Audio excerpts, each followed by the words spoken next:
За таны гэр оронд нуугдсан 20 аюултай эд зүйлийн талаар ярьж байгаа. Өнгөрсөн удаа бол эрүүл мэндэд асар хортой 14 зүйлийг ярьсан. За үлдсэн 6 нь бол сэтгэл санаанд сөрөг нөлөөтэй. Ийм 6 зүйл байсан. За энийг бол ярьж амжаагүй. Өнөөдөр залгаад энэ үлдсэн 6-г ярий. За энэ бол эрүүл мэндэд биш. Сэтгэл санаанд дараастай байдаг. Сөрөг нөлөөтэй байдаг. Энэ тэгээд дараа нь үлдэж ирэх өвчин зовлон үүсгэх. Их хүндэс болно. Амьдралыг ажиргалгүй болгодог. Ийм зүйлүүд. Тийм учраас хэрвээ та бүгдийн гэр оронд энэ 6 жил байх юм бол нэн яралтай гар шах хэрэгтэй. Тэгхийн бол сэтгэл санаа хөнгөрнө. Илүү ажиргалтай ирээдүгийг харсан сайхан амьдралтай болно. За ингээд энэ 6 зүйлийг ярий. Энийх нь нэгдүгээр сэтгэл хөдлөлийн таагүй дурсамж бүхий эдж байлаа. Өөрөөр хэлэх юм бол харахад таагүй сэтгэл төрөгдүүлдэг ийм ажлууд гэсэн. За зүгээр л харах юм бол жирэл нэг жаа, жураг, бэлэг, хуучны эдлүүд байж болно. Гэсэн ч гэсэн энэ нь бол тухайн үед өөрийг чинь гунхтай болгож ирсэн. Урам хугаралт, алдагдал, гомдол, салалт гэх мэтийн таагүй мэдрэмжийг төрүүлж исэн мөчөөтэй холбоотой байж болно. Өөрийн чинь таагүй түүхтэй холбоотой эдж үйл гэсэн. Тэгэхээр чин хэрвээ ийм эдж үйлүүд гэрчин байх юм бол харах бүрд тэр дурсамжууд сэргэж орж ирж байгаа. За энийг бол сэтгэл судлалд сэтгэл хөдлөлийн өдөөгч эдж үйлс гэж нэрлэдэг юм байна. За англиар бол trigger objects гэсэн үг. За энэ юу гэхтэй зэрэг энэ эдж үйлүүдийг харахтай зэрэг тухайн үед мэдрэгдсэн тэр хүнд мэдрэмжүүд дахиж сэргдэг гэсэн үг. Удаа болго. Ухамсаргүй явагддаг. Тийм учраас өөрөө энэ байдлаа ойлгохгүй. Яагаад ч юм гэр орондоо байх үед хачин мэдрэмж төрдөг. Тийм учраас яаж энэ байдлаас гарах вэ гэх юм бол тэр эдвжүүлийг устгаж алгуулах хэрэгтэй. Өөрөөр хэлэх юм бол тавьж явуул гэсэн үг. Тэгжиж сэтгэл тайвширж шин эхлэлж оруулагдсан оронжай гарч ирэх юм байна. Тэр хуучны дурсамжууд тэрийг харуулсан энэ эдвжүүлс бол өөрийн чинь шин оронжайгийг ижилжсэн байгаа. Жишээлх юм бол маш ойрд нарчаатай байсан хүмүүс нас барчсан жургийн одоол гэж яддаг. Харах болгон харамсах, ойг шууд төрж идэг. Бид нар бол өнгөрсөндөө амьдрахгүй. Өнгөрсөн бочиж ирэхгүй. Хичнээн үн чантай дурсамжууд байсан ч гэсэн өнгөрсөн бол өнгөрсөн. Жохо өнөөдрөөр ирээдүйгэн харж амдах хэрэгтэй. Тэгэхээр энэний төлөө оронжай гарах хэрэгтэй гэсэн. Тэр хуучин дурсамжууд сайн ч болгон мууч болгон гэрэгчээ идэлжсэн байна. Оронжайгыг чинь булгаа авсан байна. За энийг тавьж явуулах хэрэгтэй. За нас барсан хүмүүсийн зураг хөргийч гэсэн гашуудлын хугацаанд дуусах юм бол авч хураах хэрэгтэй. Тэрийг олон жилийн турш гэр орондоо байлгах шаардлагагүй. За энэ шигэн тэр янз бүрийн сэтгэл зүрхийн өвд гэсэн дурсамж болсон эдж үйлүүд байж болно. За энэс ч гэсэн аяарлах хэрэгтэй. Тэгжээж өнөөдрөөр ирээдүгөө харж амьдрна. За хоёрдугаарт хуучирсан эсвэл өмсдөггүй хувцас. За энийг бол нэн яралтай хаях хэрэгтэй байна. За айл болгонд хүн болгонд хувцсныхаа шүүгийг онгойлгох юм бол бараг өмсдөггүй хувцсууд байдаг. Чарман нэтэрхээ томтсон, эсвэл чарман багтсан, эсвэл туржээж дараа өмсөй гэдэг ч юм уу. За ийм хувцсууд байж идэг. За энэ бол яагаад хэрэггүй ихтэй зэрэг. Яг одоогийн биеийн байдалтай чинь зөрчилдөг юм байна. Багтсан хувцас байна гэдэг чинь одоо таргалжсан гэсэн. За энэ хувцсыг харах болго өөрийгөө буруутгадаг, хэмэлдэг. Эсвэл томцсон хувцсууд байна. Одоо турсан, хүч чадал барагдсан, өнгөрсөн тийм хүч чадалтай байж. Харин өнөөдөр болтож ирэх бие махбод доройтсон байна гэж. Тэр хувцсыг харах болгон өөрийн голох сэтгэл бий болдог. Эсвэл хэтэрхээ үнэтэй ч юм уу, өмсөх боломжгүй хувцас авчсан бол бас харамсах сэтгэл төрдөг. Яг гэж мөнгө өрж ийм хувцас авсан гэж. За энийг бол сэтгэлж үйд өөрийн хүсэж байгаа дүр төрх болоод бодит дүр төрхийн зөрчил гэж нэрлэж байгаа. Хуучны хувцсуудаа хадгална гэдэг нь.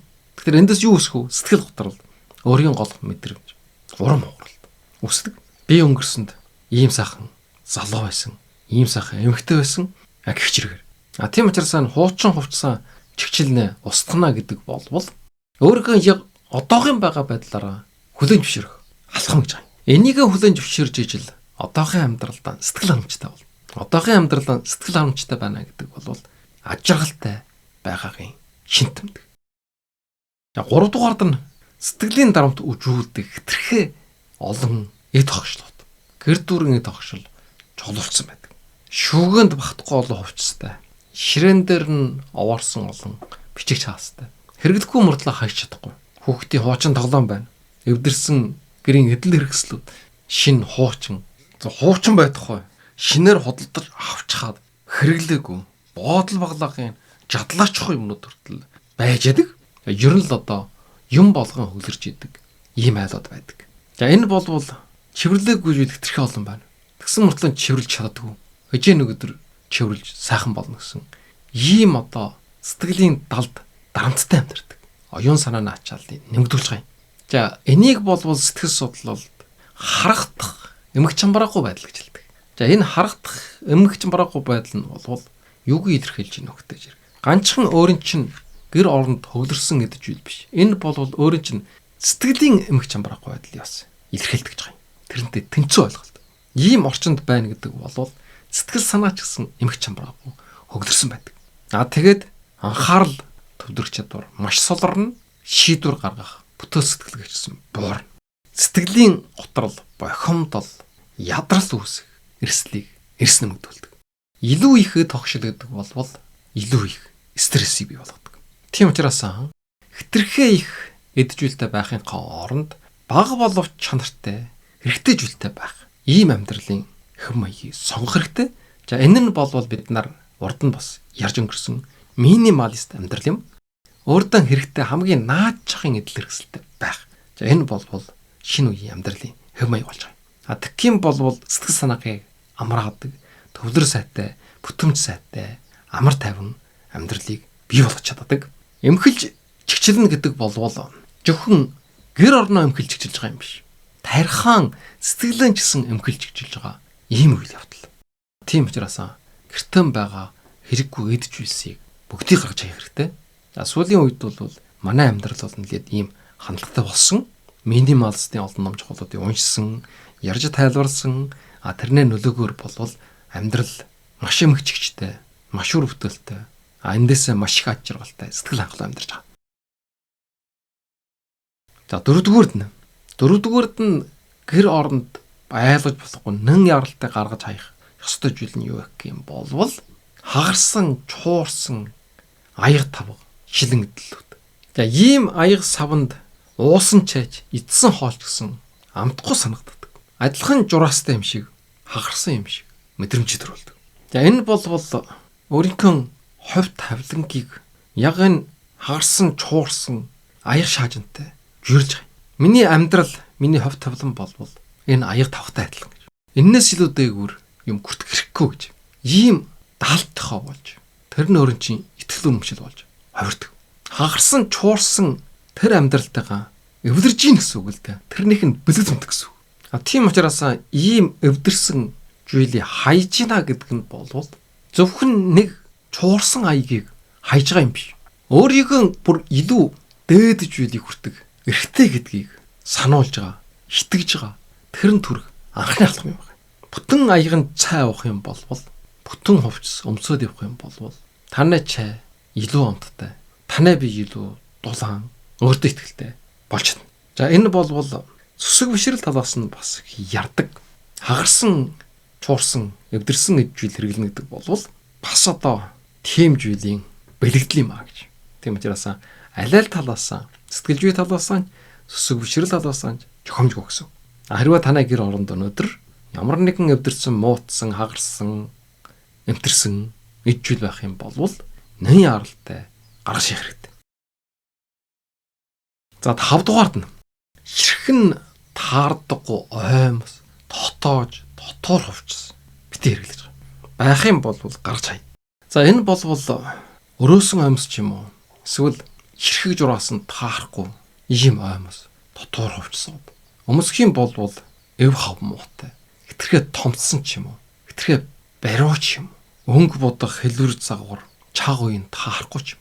Эсвэл сондгорсон хувцас ч юм. За ийм зүйлийг болвол хайх хэрэгтэй. За энэ болвол сэтгэл зүйн талаас нь жарам одоо сүсэг бишрэл талаас ч гэсэн жохомжгүй гэж үждэг. Энэ бол зөвхөн өмсөх хувцас биш.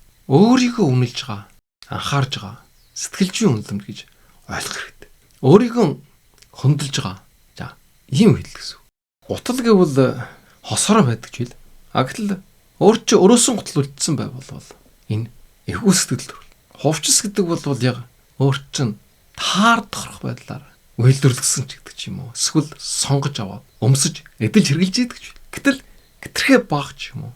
Хэтэрхээ томчсон хувцас байх юм бол өөр чин таахан өдрөмж бий болгоно. Тийм учраас нэн яаралтай ийм зүйлүүд байх юм бол устгах хэрэгтэй. За, өнөөдөр ярих хамаг суулын зүйл сэтгэл санаанд давамт болдог сөргнөлттэй 6 дугаар зүйл нь юу гэвэл сайн үйлд хүрэгдэггүй хуучин сонин сэтгүүл ном содроод. За, энэ бол хүнд сэтгэлжийн дарамт болно. Ширээ дүүрэн номын тавуур дүүрэн хижээч уншихгүй агшгалахгүй үдгэн мэдж байгаа ийм хуучин сонин сэтгүүл ном содрууд айлуудаар олон байдаг. За, мэдээж энийг нэг өдөр уншинда, судланда, амьдралдаа ашигланда гэж бодож байгаа. Гэтэл тэр нэг өдөр хижээч ирдэг. Харин харах болгонд энэ бол миний хийж амж байгаа ажил гэж сэтгэлийн дарамтанд орно. Энэ бүгдийг уншин, судлан, эмхлэн, чигчлэн гэдэг бол асар их ажил. Ядаргааны мэдрэмж төрөгдөнө. За, энийг сэтгэл санааны хог гэж нэрлэдэг юм байна. За, англиараа mental clutter. Сэтгчийн эмгч гэж хөө замбраахгүй байдлыг хэлж байгаа юм. Оюун санааны хог гэсэн. За, энэ ач холбогдолгүй хуучин бичиг баримт сэтгүүл ном содрууд чевэрлжээж хайжээж тархин дотор шин оюун санааны орон жагийг бий болгоно. Ингэж зөвхөн чаас хийж байгаа юм биш. Сэтгэл санааны дарамтаас мултарч оюун санаагаа чөлөөлж байгаа юм байна. За, бас нэг ойлголт байдаг. Гэр орондоо бэлэг тэмдэг муутай муу ёрын номуудыг байлгаж болохгүй. Хулгай дээрэм, гэмтэрхтэй холбогдлолтой номууд, ой гашуудал, уйтгар гунгийн авчирдаг номууд, жол бус, аж бус байдлаар төгсдөг уран жохолын номууд. Гэх мэтийн ийм бэлэг тэмдэг муутай номнууд бас гэр оронд байх нь жохомжгүй. Тэр номуудыг харах болгон чинээ одоо уншаад дууссан гэсэн тийм мэдрэмжүүд төрж идэг. За, ийм ном жохолуудыг устгах хэрэгтэй. За, ингээд сэтгэл санаанд сөргнөл өгжүүлдэг 6 зүйлийг ярлаа. За, энэ нь сэтгэл хөдлөлийн таагүй дурсамжийг бий болгодог эд зүйлсүүд. 2 дугаард нь өмсдөггүй хувцас. 3 дугаард нь сэтгэл дарамт өгдөг хэтэрхээ олон эд огчлууд. 4 дугаард нь хагарч чуурсан аяг тав шилэн эдлүүд. 5 дугаард нь хэрхэн таардаг гомсууд, дотоор хувцас. За, ер нь ихтсэн, багтсан элдв хувцснууд сондгоо ирсэн. За, хамгийн сүүлд нь сайн үйлд хүрэгдэг хуучин сонин сэтгүүл ном содрууд. За, энэ 6-ыг хайжээж, устгаж сэтгэл санааны дарамт өнгөрсөн амьдралын боолчлолоос чөлөөлөгдөх боломж нэгдэнэ. Зоригтой хайж устгах хэрэгтэй. Тэгжиж өнөөдрөөр ирээдүйгөө харсан сэтгэл хангалуун, аж аргалтай амьдрал бий болох юм байна. За, энэ 6 бас хангалтгүй гэж бодож иж магадгүй. Тэгвэл дээр нь нэмээд дахиад 4 зүйлийг хэлээд сэтгэл санаанд дарамт болдог нийт 10 зүйл болгоё. За, ингээд шинээр нэмсэн 4 зүйл өөрөөр хэлэх юм бол 7 дугаарт нь гэр орондоо хэтэрхээ их олон бурхны хөрөг жураг янз бүрийн чөтлөг бишрэлтэй холбогдолтой эд зүйлийг цуглуулах хэрэггүй. Тэгээд бас дуусахгүй өдөр болгон хүч бас аадах ч юм уу.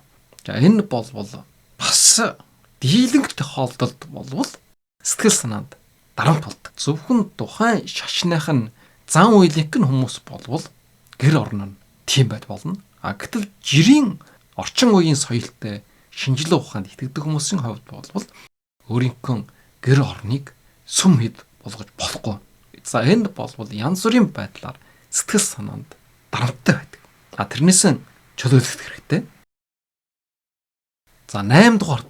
За, 8 дугаард нь хуучны эд зүйл. Тэгээ янз бүрийн цуглуулга хийдэг хүмүүс байдаг. За, энэ хэрвээ бизнесийн төлөө тэрүүгээр хэрвээ ашиг олдог юм чулуулж болно. За, энэ амьдрах арга хэлбэр учраас хэрвээ тийм биш юм бас тэгж нэг их амьдралд ач холбогдолгүй юмнуудыг чуглуулах шаардлага байхгүй. Жишээлх юм бол ерөөсөө жургын аппаратууд байна хуучин. Тэгээ одоо бол ерөөсөө гар утсан шиний аваад хуучнаа хайчдаг дүү. Чихвч гэдэг ч юм уу. Жармууд нь одоо бүр хуучин машинуудаа хүртэл хашаа гараанд бүр тавьчихсан байгаа. Энэ бол эцсийн бүлэгт хог болно. Өөрийн чин амьдралд бол дараагаас тэр янз бүрийн одоо түүх агуулсан байгаа шүү дээ. Сайн түүх байд таран тэрний хажуугаар саар сэтгэл санаа чинь дарамт учруулах. Янз бүрийн сэтгэл зүйн нөлөөлөлттэй. Тийм учраас энэ бүх зүйлийг хаяж чивэрлээд орчин үеийн минималист амьдрал гэх нь бол хамгийн тохиромжтой. Өнөөдөр бол өнгөрснөргөө эргэж харах биш. Ирээдүйгөө харж хийж бүтээж амьдрах нь бол үний илүү сэтгэл хангалуун, амжилт бүтээлтэй, аж аргалтай амьдрахад тусалдаг. За 9 нь янз бүрийн одоо буруу сэтэл төрүүлдэг зураг, постэр, гоёл чимэглэлүүдийг бас хаях хэрэгтэй. За энэ бол бас сэтгэл зүйгийг сөргөөр нөлөөлдөг хүчин зүйлүүдийн нэг. Жишээлх юм бол хэтэрхий үнэтэй бодит бус одоо мөрөөдлийн спортын машин гэдэг ч юм уу, ордон харш гэдэг ч юм уу. За энэнэ постэр зургийг гэртээ өлгөөд би ийм амьдрал хийнэ гэх юм бол тэр бас биелэхгүй. Бид нар бол төсөөлөн бодох хэрэгтэй. Тэрнийхэн зургийг бол харагдах гэж байрлуулах хэрэгтэй гэж бол ярддаг. Гэсэн ч гэсэн үл гүйчилдэг.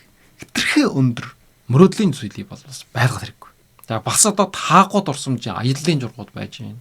Буруу амьдралын хэв маягийг уриалсан зургууд гэдэг ч юм уу, постерч гэдэг ч юм уу. За өөрт тохирохгүй дургуучил төрүүлдэг зураг, хөрөг, баримбал, гэрийн тавилгууд. Эсвэл өжимжгүй өвдөрсөн гоё чимэглийн зүйлүүд байж байна. Тасарсан жүүлт гэдэг ч юм уу.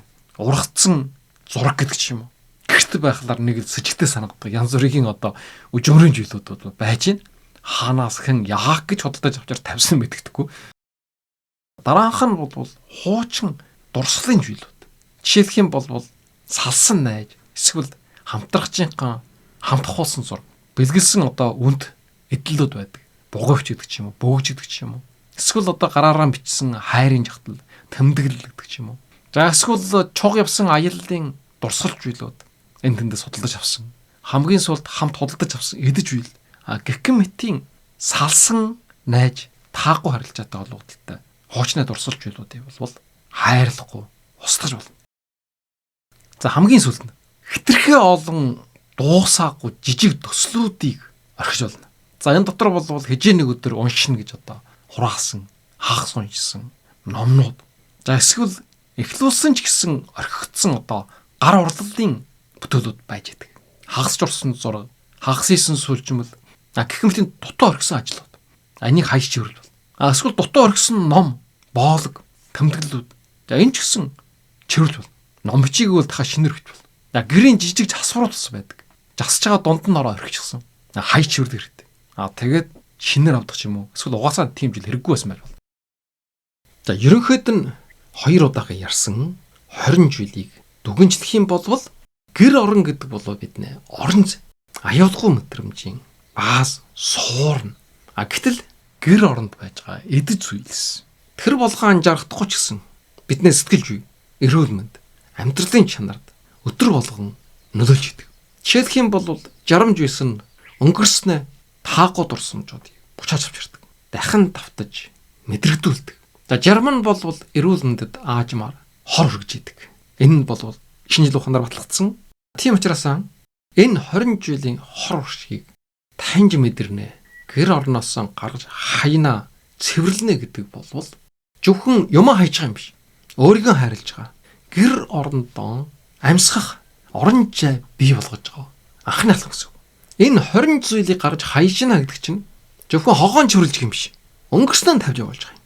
Амьсгал авах, эрхчлөөгийн өрдөө гэж гарга. Ийм учраас цэвэрлэн гэдэг нь бол хайж байгаа юм биш. Өөртөө амьдралдаа ирээдүйд илүү их оронжоо гаргаж гэж байгаа. Шинэ амьдралын эхлэл юм байна. Хайсныхаа төлөө хүн хижиж харамсдаггүй гэж байгаа. Харин хаяагүйхын төлөө өдөр болгон сэтгэлийн дарамттай амьдарч яддаг юм байна юм. За, сэтгэл дээр заавал комент бичээрэй. За бас subscribe хийгээгүй хүмүүсүүд хийгээрэй. За энэ их чухал. Subscribe хийгээд шинэ дугаар орж ирэх болгон үзэж байгаарай. Тэггүй бол YouTube-ийн зүгээс дараагийн удаа өөрчн санал болгодог. Хичнээн сайн дугаар байсан ч энэ хүн сонирхдаггүй юм байна, үждэггүй юм байна гэж өөр бичлэгүүдийг санал болгож байдаг. Тэгээд хэдэн удаа шилдэг ном гарч ирэхгүй юм болвол таа ч гэсэн яах вэ? Мартаж орхино гэсэн. Шилдэг номыг мартаж орхино үжихгүй байна гэдэг чинь юу юм? Ном сонсохгүй болж ийн гэсэн үг. Мэдлэг боловсруулалтаа дээшлүүлэх болж ийн гэсэн үг. Хөгжсөн болж ийн гэсэн үг. Тийм учраас өөрийгөө өдөр тусам хөгжүүлье. Шинэ мэдлэг мэдээлэлээр хангаж бай.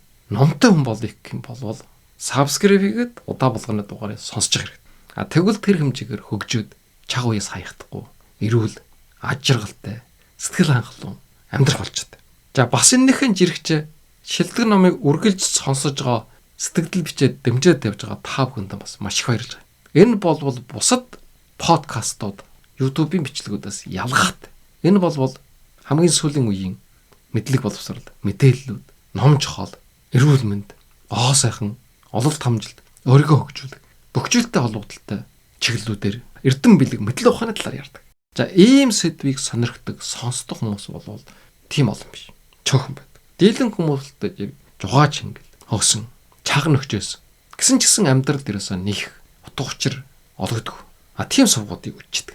Тэгэхээр шилдэг номын сонсогчд болвол шал өөр гэсэн. Өөрийгөө хөгжүүлдэг. Мэдлэг боловсролын эрх мэддэг. Ийм гайхамшигтай хүмүүс. Ингээд та бүхэндээ баярлж явдгийг энэ таширмын ашиглаад хэлье.